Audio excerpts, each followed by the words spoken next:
Hi guys, what is up? Let's address the elephants in the room. My hair is super curly. I accidentally did Marilyn Monroe cosplay when I was getting dressed.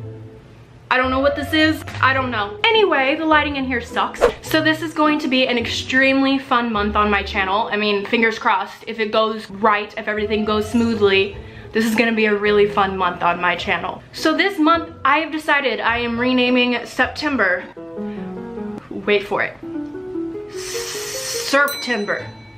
You know, like, it's like a snake and then serp, like serpent, like serpent. I'm doing snake videos this month. I'm dedicating this month to snakes. Serptember. Gonna be a tradition on my channel, if my channel isn't dead by next September. If I'm yelling, I'm sorry. I don't know if I'm yelling. I don't know if I'm whispering. I can't tell if I'm yelling or not. This ear is really badly infected and this one's all clogged up. So I can't hear anything and don't know if you guys can hear either. So let me just hope this video turns out not like a wreck. Okay, to start off this Serptember series, I feel dumb every time I say that. So to start off this series, we are going to be talking about my two new snakes and their differences. I've probably gotten a lot of snakes that you guys don't know about if you only strictly follow me on YouTube. So we will be covering all of those snakes during this month. But for now, we're going to be discussing my very two newest snakes that are still in quarantine. They're still just now getting here. So that's a fun way to start off this series. And then we're gonna go into like educational videos and how-tos and just other fun videos. Okay, enough blabbering. I know I'm notorious for having the longest intros. Let me show you guys my new snakes, okay? Okay, so we had to move locations because this snake is brand new to my house. I've had him for almost a month, but not quite. Don't move around, don't show yourself yet. You're a surprise. Obviously, a lot of you guys probably clicked this because of the title and you're thinking, holy heckamole, $10,000 snake? What? Is she nuts? Yes, I am, but I had to get him. So a little backstory here before I present to you the most beautiful thing I've ever seen in my life. I browse Morph Market a lot, which is a website where breeders will sell their snakes. And I really like it. It'll show you pictures of them, their price, what they eat, their weight, all that stuff, and then all the breeders' information. So you can contact them, ask them questions, look into their stuff. So I was just looking for the fun of it. I had a lot of ball pythons already. I already had 5. So honestly, I just look out of curiosity. I normally am not very seriously shopping, but I was just looking, minding my own business, when I saw the most beautiful snake I have ever seen in my life. I had to get him. I had to get him. I have like 6 to 8 open cages right now that are specifically intended for snakes. So I knew I had the space for him. I needed him. I messaged the guy and at first I was going to see if he'd be interested in working out like a collaboration or something where I get a discount on the snake in exchange for promoting his work. Disclaimer, he was $7,500. He was not 10 grand. I rounded up for this video, but my other snake that I'm talking about, I said is 200 and it was like 250. So that was just for title purposes. So I talked to the breeder and we discussed back and forth options. Basically, he's moving away from breeding pythons. So he basically told me like, you know, a sponsorship or a collaboration really wouldn't benefit me much because I'm no longer going to be doing this. So if you want the snake, you seem like the absolute perfect person for it because you'll be able to display him online. You'll be able to display him online and show off his beauty and everything. Like he wouldn't just be at someone's house, whatever. He's going to be displayed for the world. So I'd love for you to have him. But yeah, $7,500. And I sent him all the money and I was like, give me my snake. So he did film himself boxing him up and sending him to me. And then I filmed myself unboxing him and just watch. Hey guys, this is Matt with Polyamorous Ball Pythons. Let me just go ahead and get this out of the way first and foremost. I am not a professional YouTube star or doing videos and all this good stuff, so bear with us for the quality of this video. Just so happens that today is kind of a bittersweet day, but kind of a special day as well. Almost like a remembrance for us on our Chimera boy, where we're getting ready to box up and ship out to a very special buyer. Her name is Nicole. She has a big YouTube channel and big following, and she's purchased this snake, and it's gonna do great things for her. So congratulations on that, Taylor, and we'll be getting them out to you soon.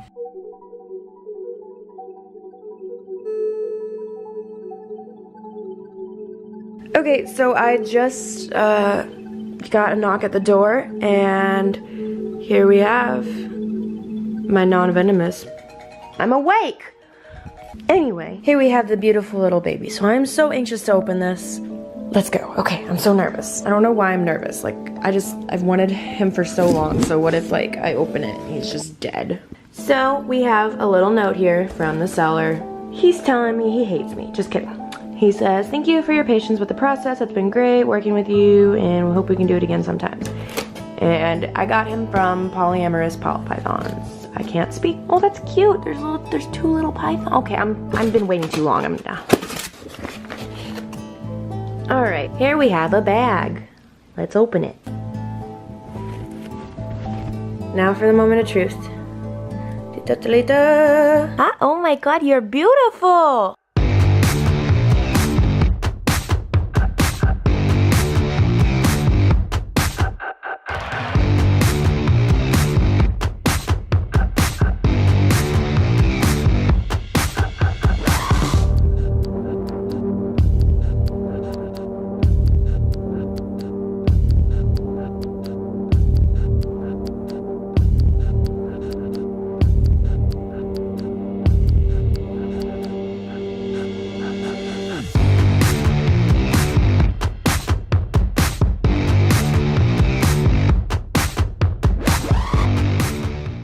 This is Gemini. He is a chimera, which means he is two different complete genetic makeups in one. He is split right down the middle. Come on, focus please. Focus on me. Focus on me. Actually, stop focusing on me. Focus on the snake. He is the most beautiful thing I have ever seen, ever. I don't even know how he's real. I named him Gemini. He is a two-faced snake. He has one all the way down here, wild type, going down one side. And I'm honestly not completely positive as to what the morph is on this other side. I have a bunch of different theories, but nothing quite sure, and I just never really looked into it too deep. As you can see, he is split down the middle all the way down his body, and he is genuinely one of a kind. There's no other snake on the planet that looks like him exactly, which is actually why I think his price is incredibly cheap. I think I got him for an amazing deal. If he was a female, he would have been at least 30 grand, I promise you. The funny thing about that though is chimeras aren't a morph. They're not something that can be bred as like, I can't breed this with another chimera or any other kind of snake and get this as a baby or an offspring. The chances of him producing another chimera baby is the same chances of me getting two other snakes and breeding them together and getting a chimera. This is not a morph. It is a genetic mutation. He's not a hybrid. He's not any kind of, nothing can be bred to create this. And he is amazing. I cannot believe how beautiful he is. On top of that, he is actually already 3 years old. So he is pretty much full size. My snake Maui is a male ball python and he is twice his size. So this is generally, let me scoot back a little so you can see. This is generally what a adult ball python that's a male will get to size-wise. They don't get very big. Females are the ones that get a lot larger. They have to worry about carrying eggs, they eat more. Every once in a while you will get a big male. For example, I have Maui. Maui's huge. Basically, the best way to explain what chimeras are is, where are you going, buddy? Chimeras basically are more than one fertilized egg that get fused together. Basically, while the eggs are developing and fertilizing in the mom snake or whatever animal this is happening in. Where are you going? You comfy? You comfy, buddy? You're so cute, I love you. When the eggs are fertilizing, they fuse together and become one. So this snake is multiple eggs that came out as one single snake. So it has a bunch of cells from different multiple animals. So he has multiple ball python cells in a single ball python. Does that make sense? He has the DNA of multiple ball pythons. Because originally he was supposed to be 2 ball pythons, not just 1. But during the fertilization process, he got mushed in and came out as 1. Basically, for chimerism to take place, it has to be 2 or more genetically distinct cells. So if 2 wild type ball pythons fused together and came out, it would still just be a wild type. So for this to happen, there had to have been 1 wild type ball python and 1 other different kind of morph inside the womb that are completely different genetically, fused together and come out as 1.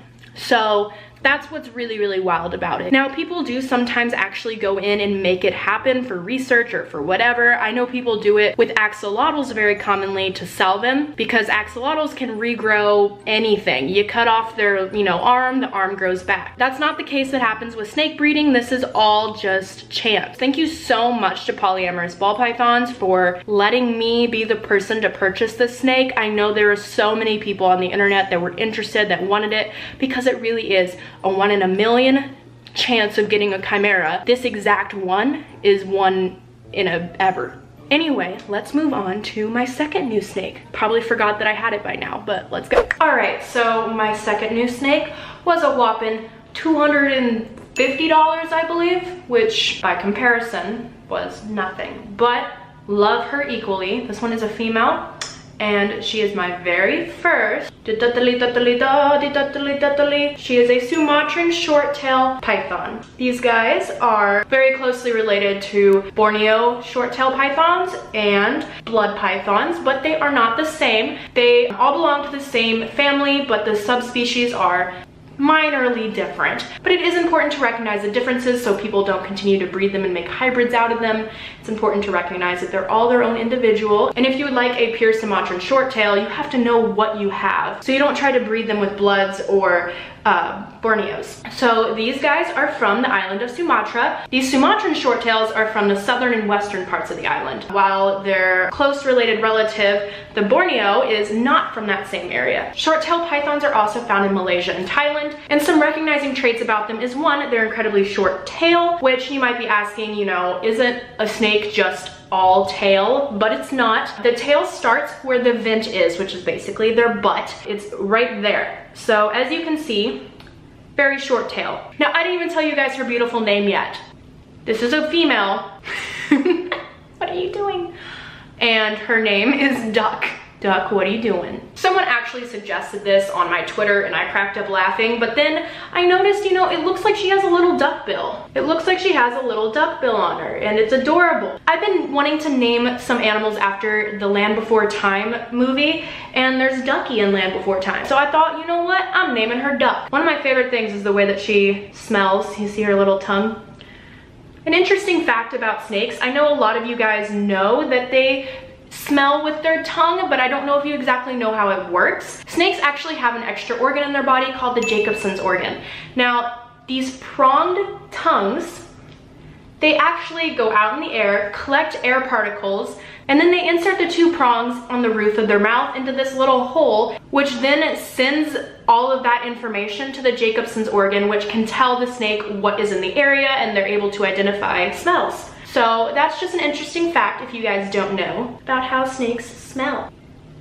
So Duck is awesome. A healthy female will get to be about 5 feet. On rare occasions, they do get 6 feet, but these guys are known to be very hefty babies. So she'll get to be about 15 pounds normally. They are prone to obesity though, which you don't want to happen because then they can't move around. They're gonna have shorter lives. It's just not a healthy, obesity is not good. So we don't want to overfeed our snakes, but they are very easy to get extra chunky. So we're gonna watch her weight. These guys are also known as black blood pythons because they do look like a blood python. They are in, the same family, but do not get that confused. She is a Sumatran short-tail. Blood pythons are generally much more red, while these are darker, hence them being called black bloods because they look like a blood but darker. When she gets older, she will go through a slight color change where she will get darker. How dark she gets really just all depends on her genetics. Some of them get almost black, while some of them stay a pretty musky brown color. You sniffing the camera? What you gotta say, Duck? You quacking? Oh, okay, goodbye. She is amazing. I adore her. I was so excited to get her. I've never had a short-tailed python, so I'm super excited to have her. Super amazing, fun addition to the family. So I will do a video all about her, as I will do a video all about each of my snakes specifically, but these are just introducing them. So I hope you enjoyed meeting Duck, and I hope you enjoyed meeting Gemini, but that is it for today. Duck, say bye. Do the little hissy hiss with your tail. I mean, not with your tail. I mean, I guess you did it. Thanks for listening, but I meant with your tongue. What are you doing with your tail? Why are you wobbling it around like that? Say bye. Okay, whatever. So that finishes today's video. I hope you guys enjoyed seeing my new snakes. We do have Sabor here because people haven't seen Sabor in a little bit, so I thought he'd be a fun way to end off this video, just to have him say goodbye. I will say he has a pretty bad attitude still. Those of you who don't like looking at blood, I would not look at this next part, but he showed me how he felt today. Don't bite. He is a beautiful snake though. Sadly, I mean, not sadly, it's not necessarily sad, but he is a Biac green tree python, and those are the ones that normally have a lot of difficulty being tamed down. All green tree pythons are notorious a-holes, jerks, whatever, but a lot of them can be successfully tamed down to where you could at least take them out and show people like I'm doing with Sabor right now. But Biacs are just really, really big jerks. Anyway, thank you guys so much for watching. We will do videos on all my snakes this month. I hope you guys enjoy, and I look forward to talking to you guys next time. Say bye, Sabor. Here, you want me to turn the lights down? I'm really mad that the camera isn't focusing on you. There, now you kind of are. Say bye. I'm really mad that you did this to me. That wasn't nice at all. Go in your enclosure, dude. Now you don't want to go in there? Really? You surely didn't want to come out.